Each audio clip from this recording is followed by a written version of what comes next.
સિદ્ધાર્થ ધોળકિયા મહત્વના સમાચારથી શરૂઆત 20 પરિવારની ધૂળેટી માતમમાં ફેરવાઈ ગઈ છે। 8 શહેરમાં ધૂળેટીએ નદીમાં ડૂબતા 23ના મોત થયા છે।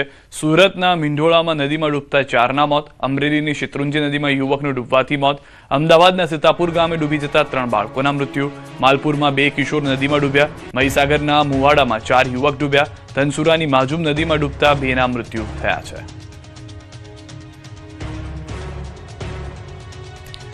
કુબેરનગરથી પણ સમાચાર મળી રહ્યા છે। નર્મદામાંથી મૃતદેહ બહાર કાઢવામાં આવ્યો છે। મૃતક ચારેય યુવકો શહેરના કુબેરનગર વિસ્તારના હોવાની પણ જાણકારી મળી રહી છે। હાલમાં જે અલગ અલગ વિસ્તાર છે, અલગ અલગ જિલ્લા છે, તેમાંથી 23 લોકોના ડૂબી જવાના મોત થયા હોવાની જાણકારી છે। 20 પરિવારની ધૂળેટી માતમમાં ફેરવાઈ ગઈ છે। ધૂળેટીના અવસરે લોકો ધૂળેટીમાં મશગુલ હતા, રંગોમાં મશગુલ હતા, ઉજવણી કરી રહ્યા હતા। એ દરમિયાન આ સમાચાર મળ્યા છે સુરતથી સમાચાર। બારડોલીમાં ધૂળેટીનો તહેવાર માતમમાં ફેરવાયો। મીંઢોળા નદીમાં નહાવા પડેલા 4 યુવાનોના ડૂબી જવાથી મોત થયા। બાબેન ગામના 5 મિત્રો મીંઢોળા નદીમાં નહાવા ગયા હતા। નદીના ઊંડા પાણીમાં 5 યુવાનો ડૂબતા દોડધામ મચી ગઈ। ઘટનામાં 4 મિત્રોના કરુણ મોત, 1નો બચાવ। બારડોલી અને જિલ્લા ફાયરની ટીમ તાત્કાલિક ઘટના સ્થળે પહોંચી। 1 યુવકને સલામત રીતે બહાર કાઢવામાં આવ્યો। ફાયરના જવાનોએ 3 મૃતદેહ બહાર કાઢ્યા। 1ની શોધખોળ ચાલુ છે। ધારાસભ્ય ઈશ્વર પરમાર અને પ્રાંત અધિકારી ઘટના સ્થળે પહોંચ્યા। તહેવારના દિવસે જ 3 આશાસ્પદ યુવાનોના મોતે પંથકમાં હરેરાટી વ્યાપી દીધી છે। અમરેલીના શેત્રુંજી નદીમાં યુવકના ડૂબવાની ઘટના। ધૂળેટી રમ્યા બાદ નદીમાં નહાવા પડ્યો હતો યુવક। નહાવા ગયેલા સમીર સોલંકી નામના યુવકનું ડૂબતા મોત થયું છે। ઘટનાની જાણ થતાં જ ફાયર ટીમ પહોંચી સ્થળ પર। ભારે જહેમત બાદ ફાયર ટીમને મળ્યો છે યુવકનો મૃતદેહ। તહેવારના દિવસે જ પરિવારમાં છવાયો શોકનો માહોલ। શેત્રુંજી નદી કાંઠે લોકોના ટોળે ઉમટી પડ્યા। અમદાવાદના તળાવમાં ડૂબવાથી 3 બાળકોના મોત થયા છે। માંડલના સીતાપુર ગામે ધૂળેટીની ઉજવણી માતમમાં ફેરવાઈ।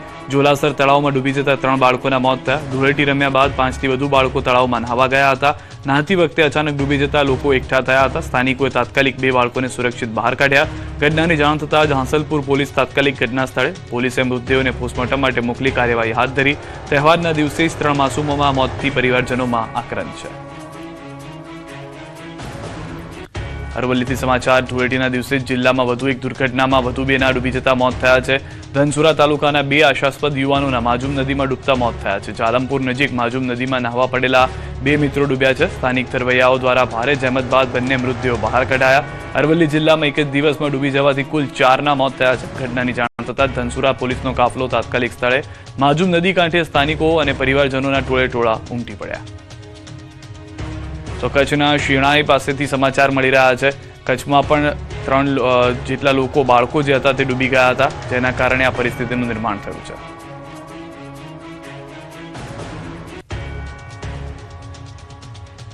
નર્મદાના સિસોદરા અને ઓરી વચ્ચે નર્મદા નદીમાં ડૂબી જતા 3ના મોત થયા છે। નદીમાં નાહવા પડેલા 3 યુવકોના નર્મદા નદીમાં ડૂબી જવાથી મોત થયા છે। કારવણથી સિસોદરા ગામની મસ્જિદમાં એસી રિપેર કરવા આવ્યા હતા। ગરમીને કારણે 3 મિત્રો નર્મદા નદીમાં નહાવા ગયા। 1 યુવક ડૂબી જતા તેને બચાવવા પ્રયાસમાં અન્ય 2 પણ ડૂબ્યા। ઘટનામાં 2 કલાક બાદ પણ રેસ્ક્યુ ટીમ ન પહોંચતા ગ્રામજનોમાં રોષ। ગ્રામજનોએ જાતે જ બચાવ કામગીરી શરૂ કરી। રાજપીપળા ફાયર અને એનડીઆરએફની ટીમો ઘટના સ્થળે જવા રવાના। દુર્ઘટનામાં મૃતક યુવકોની ઓળખ કરવા પોલીસ કાર્યવાહી હાથ ધરી ચૂકી છે। મહેસાણાના મોટીદાવ ગામ નજીક ડૂબી જતા 2ના મોત। સુજલામ સુફલામ કાચી કેનાલમાં યુવાનો નહાવા પડ્યા હતા। કેનાલમાં નહાવા પડેલા યુવાનોમાંથી 4 યુવાન ડૂબ્યા। 4 યુવાનોમાંથી 2 યુવાનોનો બચાવ। 2 યુવાનોના મોત। સ્થાનિક તરવૈયાઓની મદદથી બચાવ કામગીરી હાથ ધરાઈ। મહેસાણા ગ્રામ્ય મામલતદાર સહિતની ટીમ સ્થળે પહોંચી।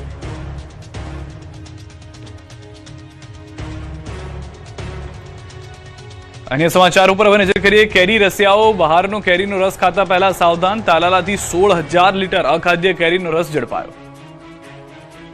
કેસર કેરીના રસિયાઓ બહારનો કેરીનો રસ ખાતા પહેલા 1000 વાર વિચારજો, નહીં તો કેરીનો રસ તમારા સ્વાસ્થ્યનો બધો જ રસ કાઢી નાખશે। કેમ કે ગીરની કેસર કેરીની સિઝન શરૂ થાય તે પહેલા ગીરના રસના નામે ભેળસેળિયાઓ બેફામ બની ગયા છે। ગીર સોમનાથમાં ભેળસેળયુક્ત 2 વર્ષ જૂનો અખાદ્ય કેરીનો રસ ઝડપાયો છે। તાળાળાના હળમતિયા ગીર ગામની સીમમાં આવેલી રુચિલ એગ્રો ફૂડ પ્રોડક્ટ પ્લાન્ટમાંથી 16,000 લીટર કેરીનો રસ ઝડપી પાડ્યો છે। લગ્નની સિઝનમાં વેચાણ માટે આ જથ્થો રાખ્યો હતો। પોલીસે ફૂડ ઓફિસર સાથે રહીને સંયુક્ત કાર્યવાહી કરી હતી। અખાદ્ય અને ભેળસેળયુક્ત જથ્થો સેન્ટ્રલ ફૂડ સેફ્ટી વિભાગને સોંપવામાં આવ્યો છે। લોકોના આરોગ્ય સાથે ચેડા કરનાર તત્વોમાં પોલીસની કાર્યવાહી બાદ ફફડાટ ફેલાયો છે। ઊંઝાથી ફરી પકડાયું છે શંકાસ્પદ જીરું। મસાલાની સિઝનમાં ગમે ત્યાંથી જીરું ખરીદતા પહેલા વિચારજો, કેમ કે ઊંઝાથી નકલી જીરું પકડાયું છે।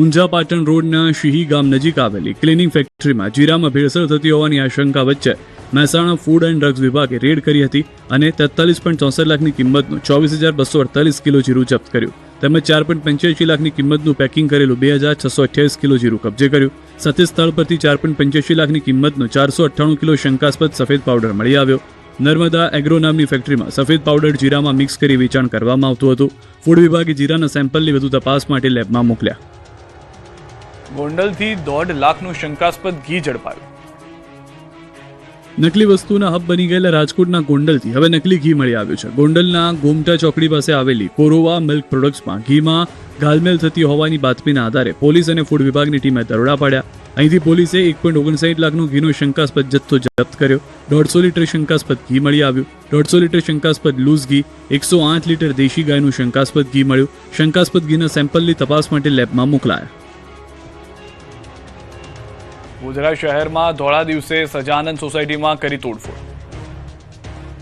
ગોધરા શહેરમાં ધોળા દિવસે લુખ્ખાઓએ સોસાયટીને બાનમાં લીધી જાણે પોલીસનો કોઈ ખોફ ન હોય તે રીતે ધૂળેટીના દિવસે 10થી વધુ અજાણ્યા શખ્સોએ સોસાયટીમાં ઘૂસીને હાહાકાર મચાવી દીધો બાઇક પર 10થી વધુ શખ્સ સજાનંદ સોસાયટીમાં ઘૂસ્યા અને જાણે કોઈ આતંકવાદી હોય તે રીતે આખી સોસાયટીને બાનમાં લઈ મકાનોમાં તોડફોડ કરી ઇસમોએ તોડફોડ કરી પરિજનોને માર માર્યો હતો રહેણાંક મકાનમાં રહેલા તમામ સરસામાન સહિત 2 બાઇકમાં નુકસાન કર્યું કાછિયા પટેલ પરિવારના 4 વ્યક્તિઓને માર મારી પહોંચાડી ઈજાગ્રસ્ત 3 મહિલાઓ અને એક યુવકને સારવાર માટે ગોધરા સિવિલ હોસ્પિટલ ખસેડવામાં આવ્યા પાટણમાં દેશી દારૂની હાટડીઓ મુદ્દે ધારાસભ્ય કિરીટ પટેલે પોલીસ સ્ટેશન ઘેર્યું પાટણના સરસ્વતી તાલુકાના ગ્રામ્ય વિસ્તારમાં દેશી દારૂની હાટડીઓ ચાલી રહી છે અનેકવાર રજૂઆત કરવા છતાં કોઈ કાર્યવાહી ન થતા ગ્રામજનો કંટાળી ગયા છે ત્યારે આ અંગે ગ્રામજનોએ ધારાસભ્યને રજૂઆત કરી કોંગ્રેસ નેતા કિરીટ પટેલે ગ્રામજનો સાથે પોલીસ સ્ટેશનને ઘેર્યું સરસ્વતી તાલુકાના ગ્રામ્ય વિસ્તારના લોકોએ પોલીસ સ્ટેશન પહોંચીને હોબાળો મચાવ્યો લોકોએ પોલીસ મથકે હંગામો કરતા ગામ લોકો દારૂ બનાવવાનો વોશ કેરબા લઈ પોલીસ મથકે પહોંચી જતા પોલીસ દોડતી થઈ ગઈ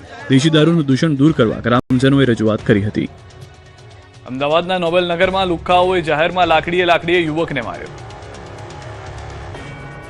મહિલા બૂમો પાડતી રહી અને લુખ્ખાઓ ઘેરીને મારતા રહ્યા હોળીમાં ગુંડાઓ બેફામ બનીને જાણે પોલીસને પડકાર ફેંકી રહ્યા હોય તેવા દ્રશ્યો સામે આવ્યા ધ્રુજારી કંપાવી દે એવી ઘટના અમદાવાદના નોબેલનગર વિસ્તારમાં બની 4 શખ્સો લાકડીઓ વડે મહિલા અને પુરુષ ઉપર તૂટી પડ્યા બાઇક ઉપર આવેલા શખ્સો લાકડીઓ વડે એક વ્યક્તિને માર મારતા હતા જેને બચાવવા માટે 2 મહિલાઓ વચ્ચે આવી હતી મહિલા યુવકને બચાવી રહી હતી છતાં પણ 4 યુવકો બેફામ લાકડીઓ વરસાવી રહ્યા હતા નિર્દય રીતે અમદાવાદ શહેર પોલીસનો સહેજ પણ ડર ન હોય તે મહિલા અને પુરુષ ઉપર લાકડીઓ વડે મારામારી કરતા હોવાનો વિડીયો પણ વાયરલ થયો છે એટલી ખરાબ રીતે મહિલાને માર મારવામાં આવ્યો કે તેનો હાથ સૂજી ગયો હતો લોકોના ટોળા ભેગા થઈ ગયા હતા 4 લોકો ત્યાંથી ફરાર થઈ ગયા ઘટનાની જાણ થતાં સરદારનગર અને એરપોર્ટ બંને પોલીસ ઘટના સ્થળ ઉપર પહોંચી ઝઘડાની અદાવતમાં માર માર્યા હોવાનું સામે આવ્યું છે સામાન્ય લોકો તો શું પરંતુ અમદાવાદની પોલીસ પણ સુરક્ષિત નથી શહેરના કાગડાપીઠ પોલીસ સ્ટેશન વિસ્તારમાં મજૂર ગામ પાસે આવેલ એકતાનગરની ચાલી પાસે પોલીસ કર્મચારીને માર મારવામાં આવ્યો ધંધાની બાતમી બધાને કેમ આપે છે તેમ કહીને આરોપીઓએ પોલીસ કર્મચારીને માર માર્યો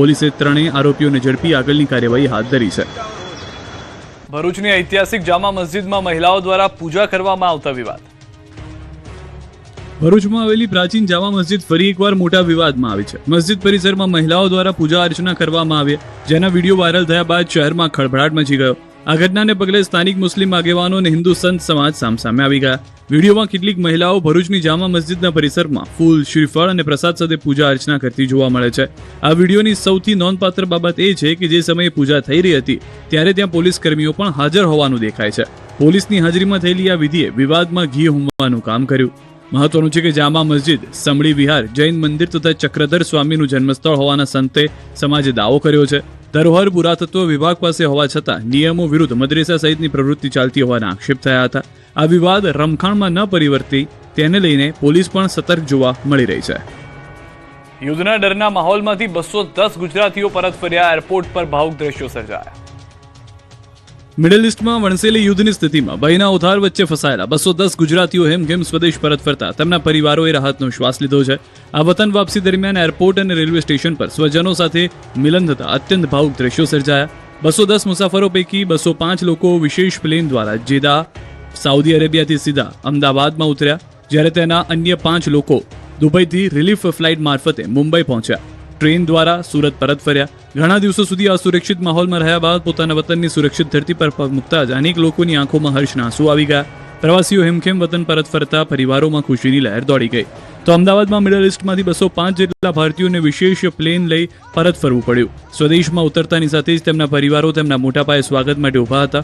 ફૂલહારથી તેમનું સ્વાગત કરાયું તેમજ માતા પિતા અને બાળકો એકબીજાને ભેટતા આંખમાંથી આંસુ છલકાયા. પોતાના સ્વજનો હેમખેમ સ્વદેશ આવતા યાત્રાળુ તેમજ તેમના સ્વજનોએ ભારત સરકાર, સ્થાનિક ધારાસભ્ય, હજ કમિટી વગેરેનો આભાર માન્યો હતો. ત્યારે નાયબ મુખ્યમંત્રી હર્ષ સંઘવીએ કહ્યું કે મિડલ ઇસ્ટમાં ફસાયેલા ભારતીયોને સુરક્ષિત સ્વદેશ લાવવામાં આવી રહ્યા છે.